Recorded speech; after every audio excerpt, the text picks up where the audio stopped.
Alright guys, this is Crypto Tyke. I am in sunny Bradford at the moment on my little travels.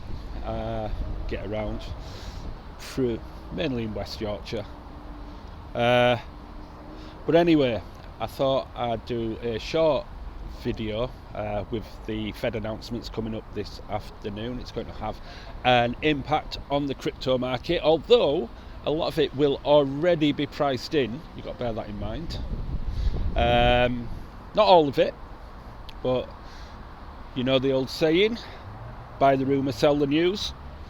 It's always something to be aware of at this particular moment in time, because, well, it's just dicey, could go either way. So I did trim down, as promised, 40% to 40% less Casper, which has allowed me just to get in on a few other things just while they're comparatively low compared to what they've been, and Casper has sort of made it back up to 8.5 cents.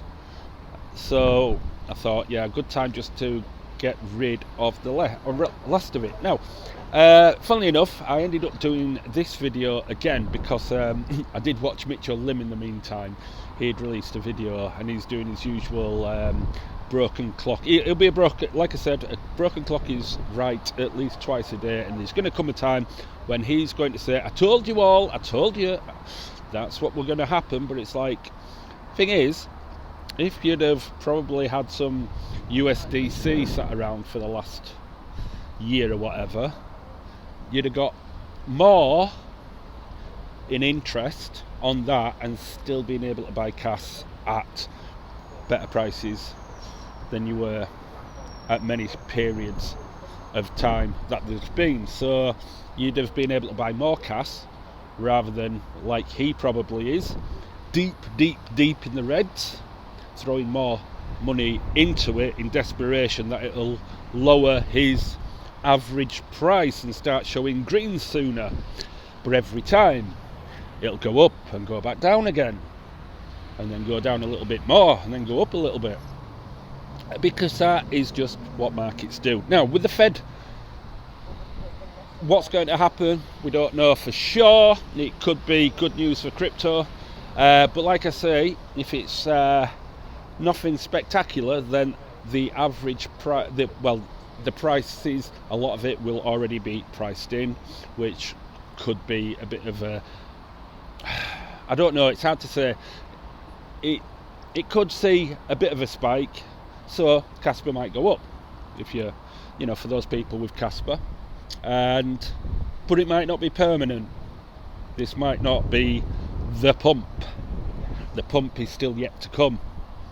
So that FOMO, and he said, this is the thing I noticed he said on the video, what I wanted to talk about in his most recent video, about he's got a feeling that it could go up to $1. It's a feeling.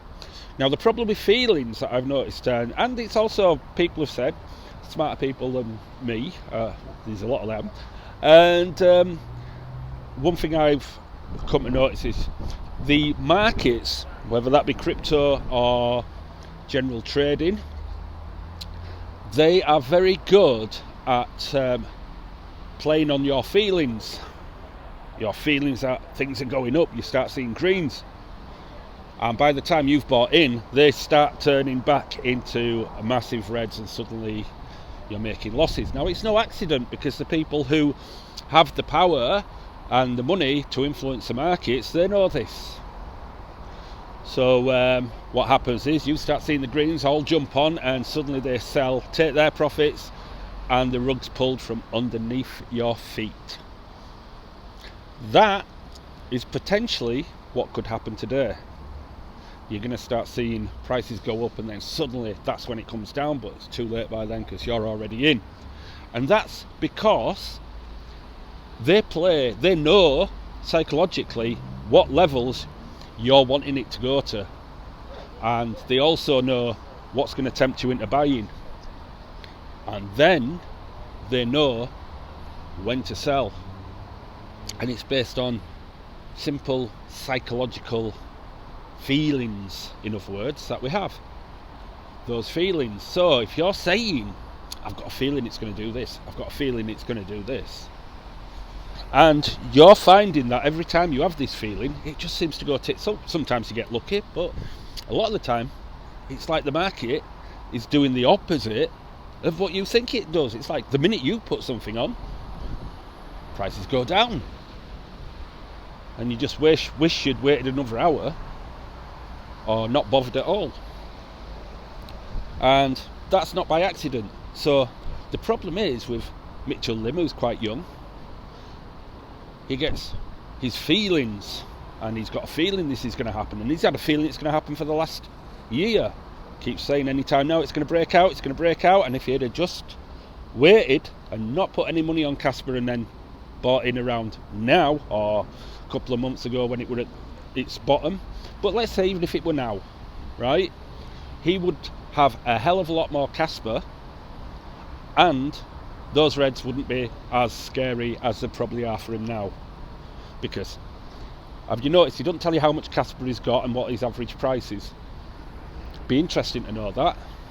Somebody should ask him. But yeah, it plays on your feelings. So the thing to do, you've got to be cautious. Like a time like now, look for the ones that seem well priced, but be prepared that there's still a possibility they could go down a lot further. But you've got them at a decent price where you know, well, when it recovers, it's going to go above that price anyway. And if you've got any that you've bought at the top and it's gone up a little bit, maybe if, you know, it just make decisions. What your feelings saying. Usually, if your feelings are saying buy, that is when you need to sell. And when your feelings are saying, my God, I'd be stupid buying at this price because it's so low, it's going to crash even further, that is the time to buy.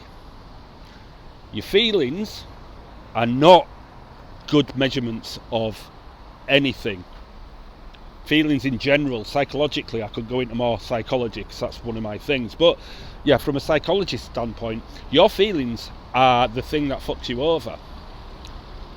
It is using your head and calculations and just being, you know, they're the things that make you smarter. So when you're using your feelings, if you're feeling one thing with absolute certainty and all you're being saying I've got to buy or I've got to sell, just step back and wait, and just that's the time when you don't want to be buying or selling because you're going to fuck up. Anyway, I'm going to leave that there. It's just a quick one. It's getting very rainy. I don't know whether you can see much on here, but yeah, look at that, Jav Joes. And that, I'm going to leave it there, but let me know what your thoughts are. As far as I'm concerned, sold the Casper. If it goes up, that's fine. I know it'll retrace a bit anyway, and when I've got more liquidity, that'll go back into Casper anyway, so it doesn't really matter. But in the meantime, these places that I might want to beef up, that where I'll get more guaranteed profit from, and when more liquidity comes in, e.g. pay, things like that, then I can buy more CAS. Whether I buy it now or, which I've not because I've sold it, and the price goes up, it really doesn't matter. What matters is what I've been able to do with that liquidity, and should prices drop today, I've got enough to really get some bargain price crypto. If they don't and they go up, well, I've got a few that I've got earmarked to buy anyway, so it's not a bad thing. And by the time I've got that liquidity, we just wait for Casper to do its normal thing, which it will probably drop back, and I'll buy a bit more Casper, and I'll do it like that. And only when it hits certain things happen in the market, then I might look to buying a bit more Casper. But I'll still have the same, if not more, in the long term, just by being patient and not panicking.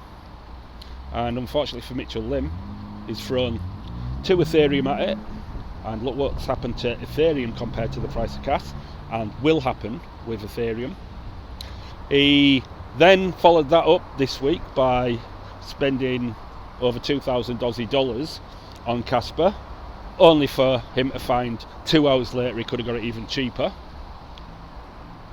and bought more. So he could have bought an extra 1,000 with that same money, extra 1,000 cas with the same money. You know, that's all leakage, not good. And now he's got a feeling the prices are going to go up. Well, that's great, good for your feelings. The markets like to play on your feelings. It's exactly what they do. Use your head, not your feelings. Anyway, I'll leave it there, and I shall catch you later, guys. Leave a like, and don't forget subscribe as well. Need all the followers because I'm a very, very small channel. So any subscribers, get the word about, and I'll if there's anything you want me to talk about, anything you're interested in, let me know, and I'll probably talk about that as well. Catch you later, guys, and bye bye.